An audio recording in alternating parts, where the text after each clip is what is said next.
இந்த மங்கள யோகம் என்பதை பற்றிய நிறைய சந்தேகங்கள் பெரும்பாலான ஜோதிட ஆர்வலர்கள் மற்றும் ஜோதிடர்களுக்கு இருக்கின்றதாங்க உண்மையில் மங்களன் என்பவர் செவ்வாயை தான் குறிக்கிறார்.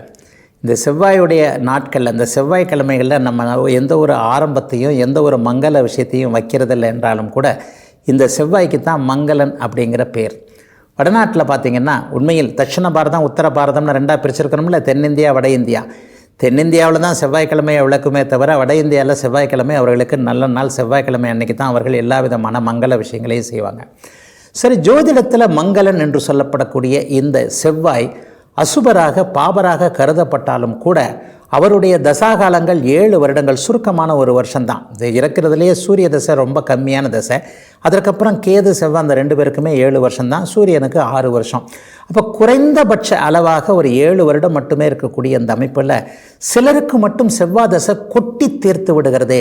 எப்படி அப்படின்னு பார்த்தீங்கன்னா, இங்கே தாங்க இந்த மங்களம்னு சொல்லப்படக்கூடிய ஒரு சுபர்களோடு சேர்ந்திருக்கின்ற செவ்வாய் சில நிலைகளில் மருத்துவம் சார்ந்த, கட்டிடம் சார்ந்த, நிலம் சார்ந்த, பூமி காரகன் இல்லையா, இந்த பூமி ரியல் எஸ்டேட்ஸ் போன்ற விஷயங்களில் கோடிக்கணக்கான ரூபாய்களை ஆயிரக்கணக்கில் கூட சம்பாதிக்க முடியாமல் இருந்தவருக்கு டக்குன்னு கோடிக்கணக்கில் வருமானத்தை கொடுக்கக்கூடிய தன்மைகள் இந்த மங்களனாகிய செவ்வாயாகி அவருக்கு கிடைக்கக்கூடிய மங்கள யோகத்தில் உண்டுங்க.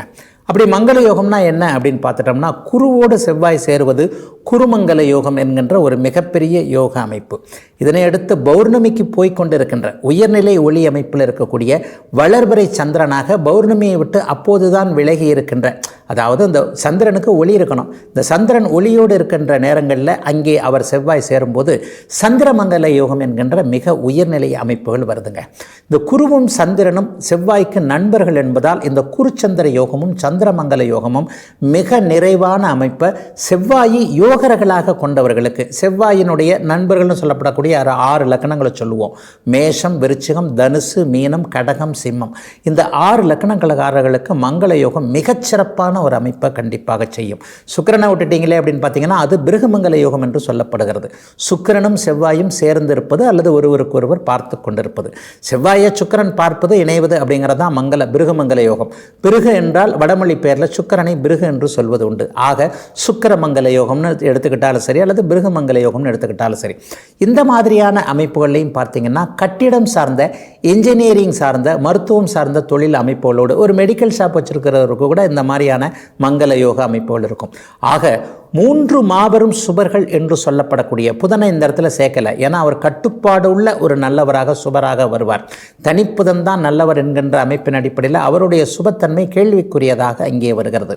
ஒரு கேள்விக்கு அப்பாற்பட்ட சுபர்கள் என்று சொல்லப்படக்கூடிய ஒளிமிக்க சந்திரன், குரு, சுக்கிரன் ஆகிய மூவரும் மங்கள யோகத்தோடு, சந்திர பிருகு குருமங்கல யோகத்தோடு செவ்வாயோடு சேர்ந்து சரியான பருவத்தில் இந்த செவ்வாய் தசை வரும்போது ஒருவருக்கு செவ்வாயின் காரகத்துவங்கள் என்று சொல்லப்படக்கூடிய பூமி சார்ந்த விஷயங்கள், கட்டிடம் சார்ந்த விஷயங்கள், சிகப்பு நிறம் சார்ந்த விஷயங்கள், நெருப்பு சார்ந்த அல்லது மெடிக்கல் சார்ந்த, மருத்துவம் சார்ந்த விஷயங்களில் ஒருவரை மிகப்பெரிய அளவில் கோடீஸ்வரன் ஆக்குவாருங்க. நம்முடைய இன்றைக்கு ட்ரெண்டுன்னு பார்த்துக்கிட்டிங்கன்னா ஒரு இடத்த வாங்கி போடுறாரு, 5 லட்சம் 10 லட்சத்திற்கு ஒரு இடத்த வாங்கி போடுறாரு.